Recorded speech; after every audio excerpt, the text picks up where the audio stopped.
RC Mode Aventure. Aujourd'hui, bonjour à tous. Enfin, bonsoir, parce qu'il est quand même assez tard. Aujourd'hui, j'ai finalement enfin trouvé le compromis pour la suspension sans investir 1 euro. Comment on peut réussir à ce que la suspension marche? C'est pas encore super au point, mais on est en bonne voie. On a un résultat bien meilleur qu'avant. Donc, je vous montre ça, la modification que j'ai faite. À tout de suite. Alors, vous reconnaissez tous le Toyota. Donc là, si vous voulez voir la suspension, il faut enlever la carrosserie. Donc on enlève la carreau. Voilà. Il y a un trou qui est là, j'ai fait un peu petit. Voilà, c'est bon. Donc on va se faire carreau. Et maintenant, on va regarder les modifications de suspension. Alors je vous explique ça tout de suite. Alors voilà, tout simple, on va commencer par l'avant. À l'avant, j'ai mis les ressorts arrière, donc les ressorts les plus souples. Donc là, en fait, on n'a quasiment pas de, comme vous voyez, on n'a quasiment pas de débattement. Très faible, et quand je tire, voilà. J'ai refait plein d'huile, hein, parce que ces amortos ils perdent de l'huile, c'est une catastrophe. Voilà, on va commencer.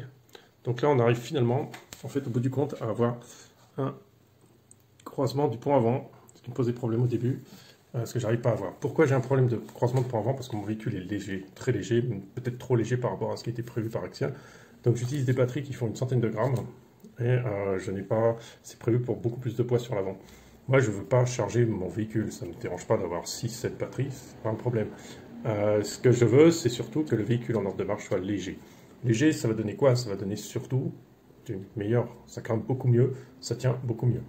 Voilà, donc ça reste ma priorité. Donc on a piqué les amortisseurs qui étaient derrière, on les a mis devant, et ceux devant derrière.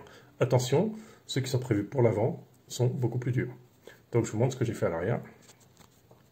À l'arrière, on a complètement croisé le... Alors, comme vous voyez, il y a un retour nettement plus franc. Pourtant, je viens de changer d'huile. Hein.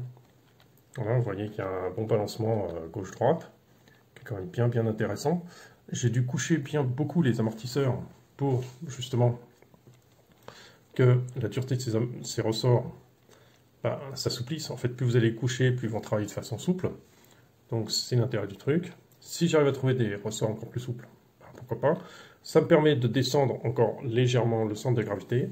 Et quand je monte l'engin, en fait, il y a bien cette espèce de ressort, il y a cet enfoncement qui est très important, ce qui s'appelle le sag. En fait, c'est que le poids du véhicule fasse bien enfoncer tout ce qu'il y a dessus. Alors à l'arrière, il y a la carreau aussi qui vient, donc il est un peu plus bas. Vous voyez qu'il y a un enfoncement, en fait, quand on pose le véhicule. Voilà, ça c'est important, que les ressorts ne soient pas trop tendus. Voilà, en matière générale, on arrive à trouver un flex plutôt pas mal. Donc voilà, je ne sais pas si vous avez vraiment un visuel, mais là on est vraiment très haut. Et à l'avant, on trouve aussi un flex un peu plus bas, mais quand même assez correct. J'ai fait des essais aujourd'hui, je n'ai pas fait de vidéo, mais dès que c'est possible, je vous fais une vidéo pour vous montrer ça. Et je vous parlerai de ça plus en détail, vous verrez ça en action. Voilà, donc c'est tout ce que je voulais partager avec vous. Comme vous voyez, il balance bien gauche-droite. Les suspensions, donc ça nécessitait juste de préparer des petites pattes qui sont comme ça pour décaler l'amortisseur. Bon, c'est un bout de plastique tout simplement qui est vissé dans les deux trous qui sont prévus pour les deux points d'ancrage d'amortisseur, et ça vous permet de décaler votre position du ressort, faire plus couché.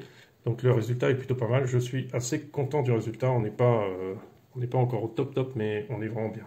Parce que je pense que le véhicule est prévu d'origine pour déjà porter une grosse lipo de 5000 voire 7000 mAh qui va peser 400 grammes. Donc voilà, moi je veux pas de poids vers le haut, donc je suis obligé de... Enfin, il va falloir adapter les choses. Et après, c'est un véhicule qui normalement fait plutôt dans les 4 kg, comme tous les crawlers, alors que moi je suis plutôt dans les 2,3 kg, je ne cherche pas à alourdir plus que ça. Voilà, alors prochain bricolage qui est prévu, c'est on va alourdir les ponts. Je vais vous montrer comment je vais faire pour alourdir les ponts, toujours sans investissement, juste avec des choses simples. Toujours on reste sur l'idée que on est sur des choses faciles à faire et avec un très bon résultat. Voilà, sur ce, je vous souhaite une bonne journée, je vous dis à très bientôt et restez RC Mode Aventure.